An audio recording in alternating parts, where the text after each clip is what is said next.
Hi hello నమస్తే friends, నేను మీ గుంటూరు యూసుఫ్. ఈ రోజు మన దగ్గర ఉన్నటువంటి ఒక ఐటమ్ ని మీకు చూపించబోతున్నాను. చూసేద్దామండి. గతంలో నేను మొబైల్ షాప్ పెట్టినప్పుడు జిరాక్స్ లామినేషన్ కూడా తీసేవాడిని. ఇది లామినేషన్ మిషన్. ఈ లామినేషన్ మిషన్ అనేది వాడక చాలా కాలం అవుతుంది. ఈ రోజు దీన్ని క్లీన్ చేసి ఒకసారి రన్నింగ్ లో పెడదాం అని చెప్పి తీసాను. ఇది గాబ్లర్ కంపెనీ అల్టిమేట్ 12. ఇది అప్పట్లోనే నాకు సుమారు 3,000కు పైగా పడింది అన్న మాటే గానీ దీంతో ₹1 కూడా సంపాదించింది తప్ప దీని మూలంగా వచ్చినటువంటి కరెంటు బిల్లు కడుతూ ఉన్నాను. తర్వాత అనేక కారణాల రీత్యా మొబైల్ షాప్ అన్నది ఎత్తేసాను. మొబైల్ షాప్ పైన లామినేషన్ మిషన్ మాత్రం మిగిలింది. అసలు ఇది వర్క్ చేస్తుందో లేదో కూడా తెలియదు. అందుకనే దీన్ని టెస్టింగ్ లో పెట్టాను. కొన్ని ఫొటోస్ ఇప్పుడు మనం లామినేషన్ చేద్దాం. వర్క్ అయితే బాగుంటుంది, లేకపోతే పాత సామాన్లకు వెళ్తుంది. స్విచ్ ఆన్ చేసేద్దాం.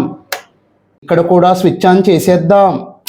స్విచ్ ఆన్ చేసాము. పవర్ ఆన్ అయిందని చెప్పి ఇక్కడ మనకు సిగ్నల్ చూపిస్తుంది. మనం పెట్టినటువంటి హీట్ ఇది. మనం ఇక్కడ హీట్ సెట్ చేసుకోవాల్సి వస్తుంది. మన పేపర్ ని బట్టి, మనం వాడే లామినేషన్ పేపర్ ని బట్టి ఇక్కడ హీట్ అన్నది మనం సెట్ చేయాల్సి వస్తుంది. మనం పెట్టినటువంటి హీట్ కి ఈ లామినేషన్ మిషన్ చేరుకున్న తర్వాత ఇక్కడ వర్క్ అనేది మనకు కనిపిస్తూ ఉంది. సుమారు ఇది ఒక 5 minutes పడుతుంది. మెల్లిగా హీట్ అవుతుంది. ఇది A4 సైజ్ లామినేషన్ పేపర్. నా ఫొటోస్ ని, నా బాబు ఫొటోస్ ని ప్రింట్అవుట్ తీసాను. ఎవరో ఫొటోస్ ఎందుకు, మన ఫొటోస్ అయితేనే కాస్త థ్రిల్. ఇప్పుడు మనం ప్రింట్అవుట్ తీసినటువంటి పేపర్స్ ని ఈ A4 సైజ్ లామినేషన్ పేపర్ లో సెట్ చేసేద్దాం. ఈ 2 ఫొటోస్ కూడా 2 లామినేషన్ పేపర్స్ లో చక్కగా సెట్ చేసేసాను. ఇప్పుడు వీటిని మనం లామినేట్ చేద్దాం. మాడిపోయిన మసాలా దోశ వాసన వస్తుందేంటి, వామ్మో మూతి కాలిపోద్ది. ఇప్పుడు ఇక్కడ వర్క్ అనే లైట్ వెలిగింది. అంటే మనం సెట్ చేసినటువంటి టెంపరేచర్ కి ఇది రీచ్ అయిపోయింది. ఇది ఫుల్ హీట్ అయిపోయింది, కాలిపోతుంది. అట్లేసే పెన్నం లాగా.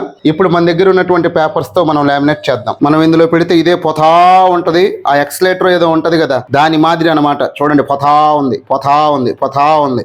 పేపర్స్ కి లామినేషన్ చేసినట్టే మనుషులకు కూడా లామినేషన్ చేసే మిషన్ వస్తే బాగుంటుంది కదా. ఇలా మన లామినేషన్ పేపర్ లామినేట్ అయి బయటకు వచ్చేస్తుంది. దీన్ని ఒక్కసారి కాకుండా 2-3 times పెట్టుకుంటే బాగుంటుంది. స్టిఫ్ గా ఉంటుంది. అలా అని మరీ ఎక్కువ సార్లు పెట్టినా, ఎక్కువ టెంపరేచర్ పెట్టినా మాడిపోతుంది మసాలా దోశ లాగా. మళ్ళీ దీన్ని నేను ఇంకోసారి పెడుతున్నాను. 2 times కూడా ఇది లామినేషన్ అయిపోయింది. చూడండి, యూరోపియన్ కేక్స్ ఇన్ గుంటూరు ఎంత స్టిఫ్ గా తయారైందో. అవసరమైతే దీన్ని ఇంకోసారి కూడా చేయొచ్చు. అయితే నేను 2 times మాత్రమే చేస్తున్నాను. ఇంకో ఫోటో కూడా లామినేట్ చేద్దాం. ఇప్పుడు మా బుడ్డోని కూడా లామినేషన్ మిషన్ లోకి పంపిస్తున్నాను. వెళ్ళిపోమ్మా, వెళ్ళిపో వెళ్ళిపో వెళ్ళిపో వెళ్ళిపో. ఇప్పుడు 1 time లామినేషన్ అనేది అయిపోయింది. దీన్ని తీసి మళ్ళీ మనం పెట్టాల్సిన అవసరం లేకుండా ఇందులో మనకి రివర్స్ ఆప్షన్ కూడా ఉంది. రివర్స్ బటన్ నొక్కగానే మళ్ళీ వెనక నుండి ముందుకు వస్తుంది. ఇందాక ముందు నుండి వెనక్కి వెళ్ళింది. ఇప్పుడు మా బుడ్డోడు ఫోటో కూడా లామినేట్ అయిపోయి బయటకు వచ్చేసింది. 2 ఫొటోస్ కూడా చాలా అద్భుతంగా వచ్చాయి. మొబైల్ షాప్ అనేది నేను ఎప్పుడో 3 ఏళ్ల క్రితం పెట్టాను. అప్పుడు కొన్న మిషన్ ఇప్పటిదాకా పనిచేస్తుందంటే నిజంగా గ్రేట్ అనే చెప్పాలి. మా నాన్న చిన్న వస్తువు కూడా అమ్మేవాడు కాదు. మా నాన్న వాడినటువంటి రేంజ్లు ఇప్పటికి కూడా ఉన్నాయి. కానీ నిన్న ఆర్థిక పరిస్థితి మూలంగా నా దగ్గర చాలా విలువైనటువంటి వస్తువులు పోగొట్టుకోవాల్సి వచ్చింది. ఆ తప్పు మళ్ళీ జరగకుండా జాగ్రత్త పడుతున్నాను. ఈ వీడియో మీకు నచ్చినట్లయితే లైక్ చేయండి. ఈ వీడియో మీకు ఎలా అనిపించిందో కామెంట్ చేయండి. మరిన్ని వీడియోలు చూడటం కోసం నేను మీ గుంటూరు యూసుఫ్ అనే మన యూట్యూబ్ ఛానల్ ని సబ్స్క్రైబ్ చేయండి. Bye bye.